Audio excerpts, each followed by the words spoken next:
Bonjour et bienvenue à Électron Libre, la 56e émission. On est dans la saison 5. Merci d'être là avec Mélanie et Francis. Bonjour. Allô. Bonjour. Cette semaine encore, on va vous parler de trucs complètement incongrus.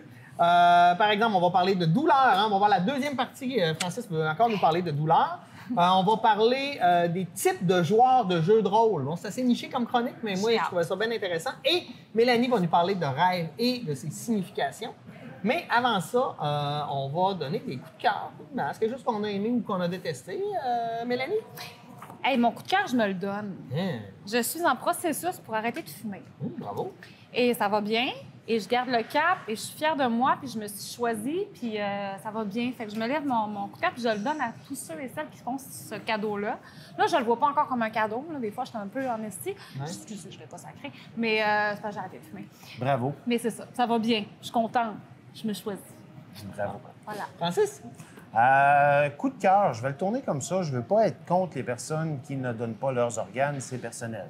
Je vais le mettre en coup de cœur à ceux qui font du don d'organes. Oui. J'ose espérer, je ne comprends pas, personnellement, en 2019, pourquoi systématiquement, quand quelqu'un décède, on ne prend pas tout ce qu'il y a à prendre et qu'il n'y a pas une signature pour dire « non, je ne veux pas qu'on prenne mes organes ». Pourquoi, à l'inverse, il faut donner l'autorisation? Ouais. Il y a sûrement une clause légale reliée à ça, mais en 2019, quand on est peut rendu là. sauver des gens... Oui, clairement. Ah, en tout cas, c'est ça. Ah, c'est important. C'est Ouais. important, tout ça. Signé. Oui, signer, c'est important. Moi, je vais donner mon coup de cœur à la ville de Moscou que j'ai visitée en voyage de noces plus tôt cette saison. Et ville fantastique, magnifique. Écoutez, un bain d'histoire, d'art, de culture, de dépaysement. J'ai adoré la ville de Moscou, un endroit à aller. C'est pas simple, je vais vous dire que les visas, c'était pas simple, mais je vous dis, allez-y, ça vaut la peine. Maintenant, on va commencer avec Francis qui va nous parler de la douleur. Mais tu nous en as déjà parlé, de la Ouais. douleur, hein? Ben, c'est ça. Je vous explique l'expérience que j'ai vécue cet été. Suite à un épisode de débroussaillage, j'ai été piqué par des centaines de mouches noires. OK. Au début, je trouvais ça plus ou moins grave. Reviens à la maison, file pas. Le lendemain, j'ai fait une sincère réaction allergique. Et Aux là, mouches noires, hein? Aux mouches noires, oui. Non, mais il y en avait beaucoup. Ouais, là. ouais. J'ai été vraiment piqué. Là. Et finalement, beaucoup de symptômes, des douleurs dans le dos, aux pieds, une mauvaise sensation. C'était vraiment un mélange de plein d'affaires. Et c'est quand ma conjointe m'a convaincu de téléphoner au 811 pour que la personne me convainque d'aller consulter à ce sujet-là. J'ai essayé de décrire, mais c'était pas clair. Quand il y a le temps de mettre des mots sur comment tu te sens. Ah oui. Et le bon mot, et là, j'estime que je suis quelqu'un avec un certain vocabulaire. Je me suis dit, à un moment donné, la personne qui a peu de vocabulaire, qui arrive à l'urgence pour expliquer ce qu'elle a, puis qui a des fois pas les bons termes, c'est pas évident pour la personne qui le reçoit et responsable du temps d'attente de la gestion de la salle d'urgence. Fait que j'ai téléphoné à mon ami Alexandre Hébert, que je salue, Alexandre, qui est infirmier au triage de l'urgence de Dolbeau-Mistassini. Et effectivement, il confirme, c'est pas évident. Quand une personne se présente, j'ai mal là, ça fait. Moi, décrivez-moi votre douleur. C'est comme des couteaux.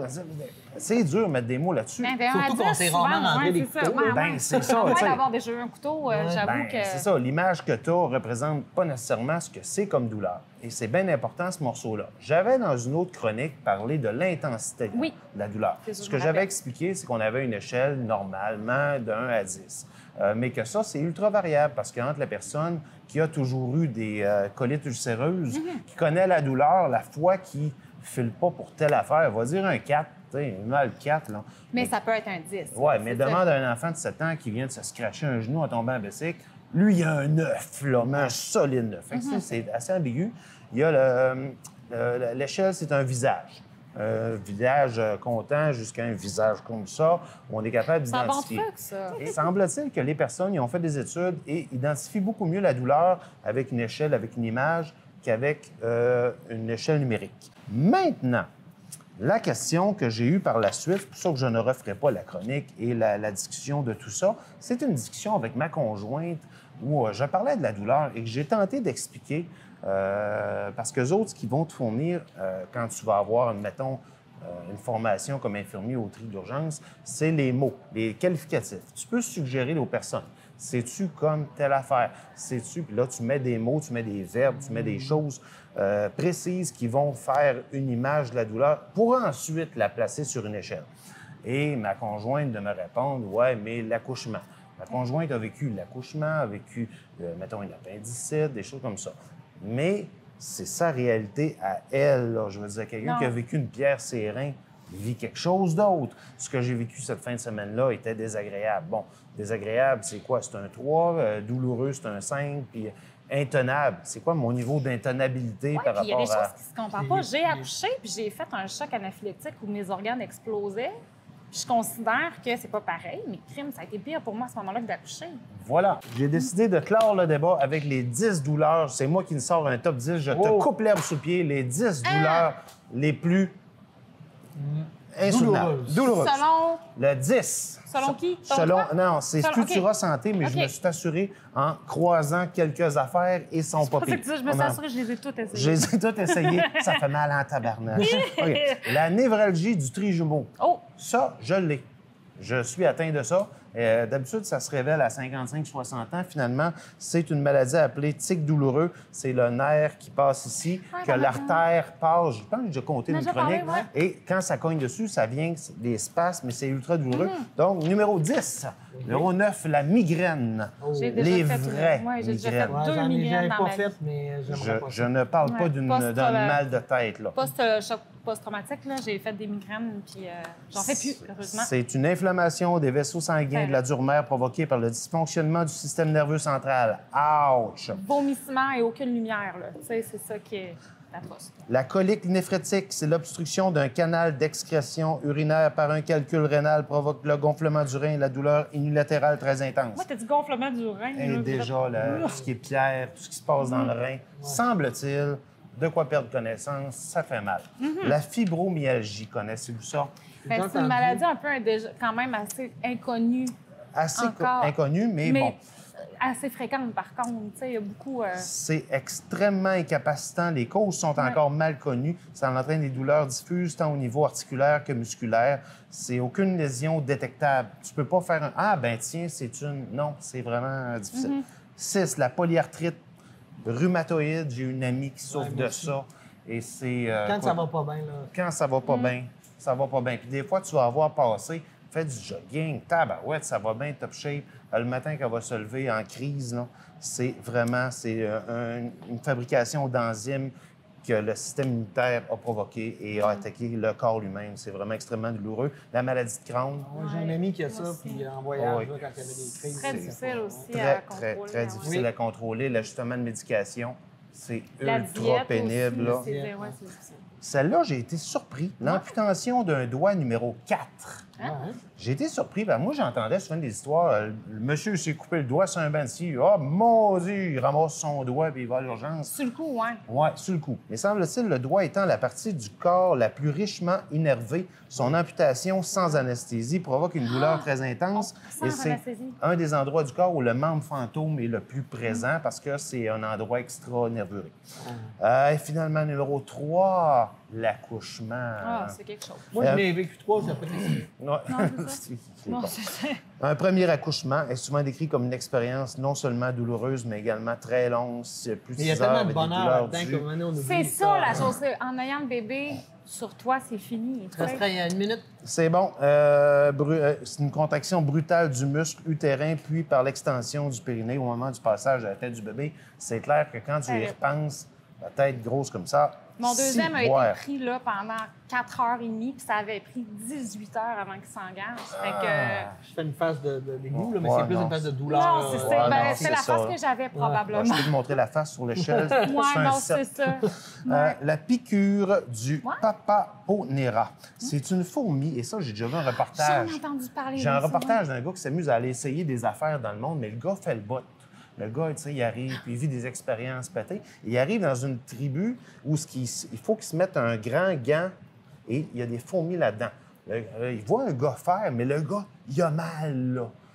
Il met sa main. Cette fourmi vivant en Amazonie délivre son dard, un venin neurotoxique extrêmement douloureux. Une sensation d'intense brûlure irradie tout le corps, tout le membre touché et provoque des contractions involontaires des muscles pendant plusieurs heures. Le gars, il a souffert le martyre et finalement, le syndrome douloureux régional complexe que je ne connaissais pas, c'est l'affaire qui fait le plus mal au monde, semble-t-il. Ce syndrome se déclare le plus souvent après une lésion, fracture, opération bénigne qui coupe un nerf en entraînerait son dysfonctionnement. Le malade ressent alors des douleurs cuisantes avec une hypersensibilité, des édèmes. Une crise peut durer plusieurs mois. Il n'y a pas de traitement pour le SDRC. T'es pogné avec ça. OK, merci Francis. Oh! Je vais essayer C'est d'aller vite parce que joyeux. le temps file. Moi, je sais pas si vous connaissez les jeux de rôle, Donjons Dragons. Il y a plein de trucs, des gens assis autour d'une table qui vont inventer des histoires, jouer des personnages, faire avancer dans les mondes médiévaux, fantastiques, science-fiction. Il y a plein de types de jeux de rôle. Moi, j'aime beaucoup ça. Je trouve ça divertissant, je trouve que c'est le fun. Et je voulais regarder c'est quoi les types de joueurs. Et là, on va les catégoriser. Premièrement, il y a les joueurs qui sont là pour le jeu. Eux, ce qu'ils aiment, c'est jouer. Hein? Ça fait les jeux de société. Là-dedans, on a 3 types. On a le type l'ingénieur. Lui, on appelle ça aussi un power gamer en anglais. Lui, il veut être le plus fort. Et il connaît les règles sur la pointe de ses doigts. Il essaie tout le temps de trouver l'entourloupette pour être capable de se bonifier ou d'être plus fort que les autres. Lui, le côté interprétation d'un rôle, il s'en fout un peu. Ce qu'il veut, c'est d'être fort. C'est Pascal. On a le bagarreur. Le bagarreur, lui, là, après sa semaine de travail, ce qu'il vient quand il vient jouer, là, il veut faire des bons gros combats, se défouler, tirer des dés, trouver son personnage. Des gros fort. combats, tirer des Ouais, dés. oui, c'est ça, c'est ça. C'est une bonne dose d'amusement, d'adrénaline. Il vient là pour ça. Il veut pas se casser la tête. On a aussi le tacticien. Hein, lui, il aime les problèmes complexes, réalistes. Il veut que les règles, l'interprétation qu'en fait le maître du jeu coïncide avec la réalité. Hein, l'interprétation, pour lui, est secondaire tant qu'on est capable de créer une logique, une cohérence dans le jeu. On a les joueurs qui sont là pour le rôle, donc jouer un rôle. OK?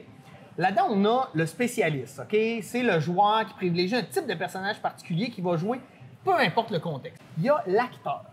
L'acteur, lui, il voit ça comme du théâtre interactif. Hein? Lui, il s'identifie à son personnage. Il trouve ça important d'incarner son personnage, de respecter ses valeurs, même si ça va un peu à l'encontre de la mission dans le jeu. Il considère les règles de jeu comme un mal nécessaire. Hein? Il préférait même qu'on n'ait même pas besoin de tirer les dés, que tout se règle en interprétant nos personnages.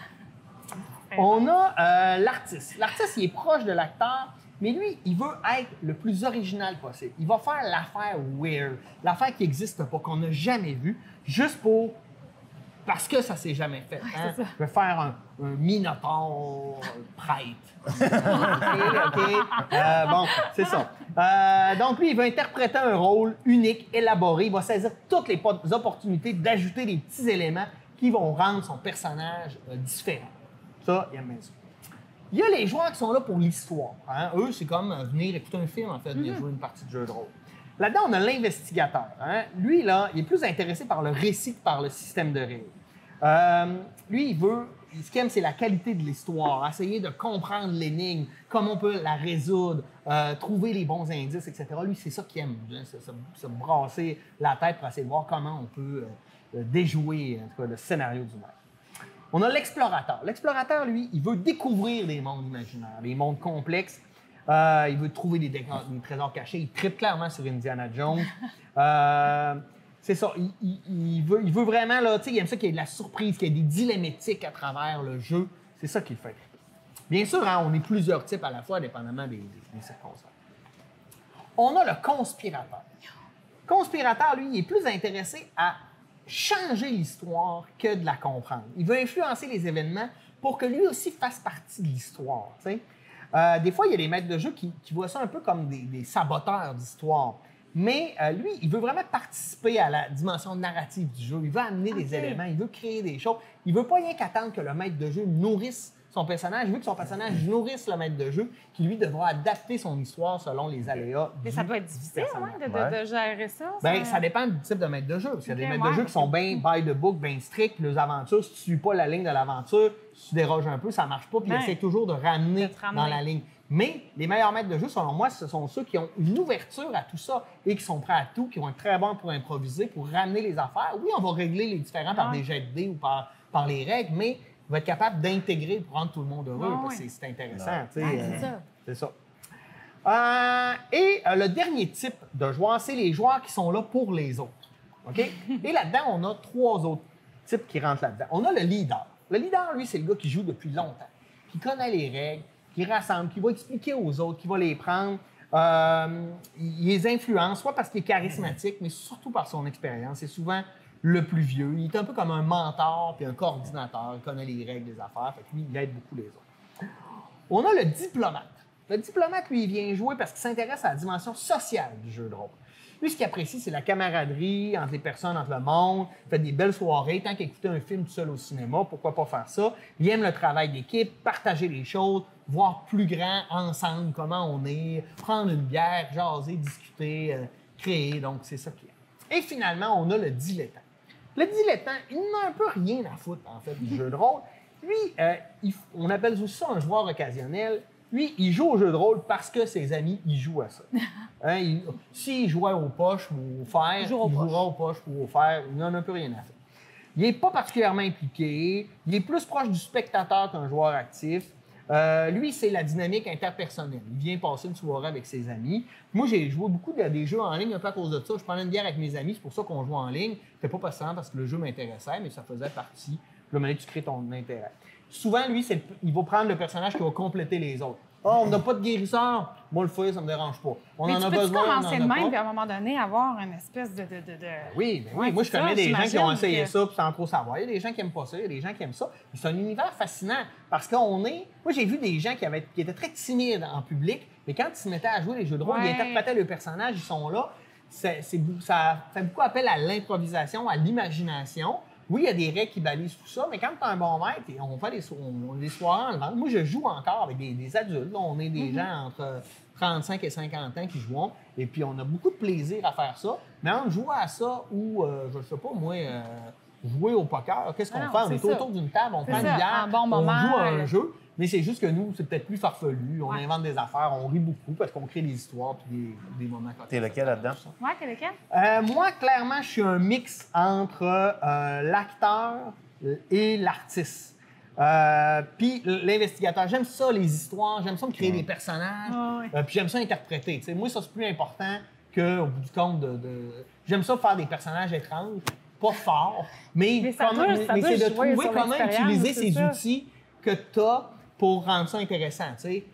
C'est ça qui est le fun, en fait, parce que être juste fort, j'ai des amis qui jouent ces rôles-là clairement pour moi. Fait que moi, ça me permet de pouvoir faire des personnages moins forts. Puis quand tu es maître de jeu, bien, ça amène l'autre côté, c'est que tu as interprété une multitude de personnages. Toutes tes rencontres, tu vas les jouer.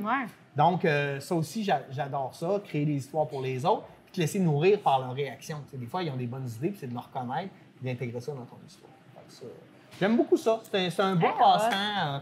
Puis ce qui est le fun aujourd'hui, on est dans un monde de geek. Hein?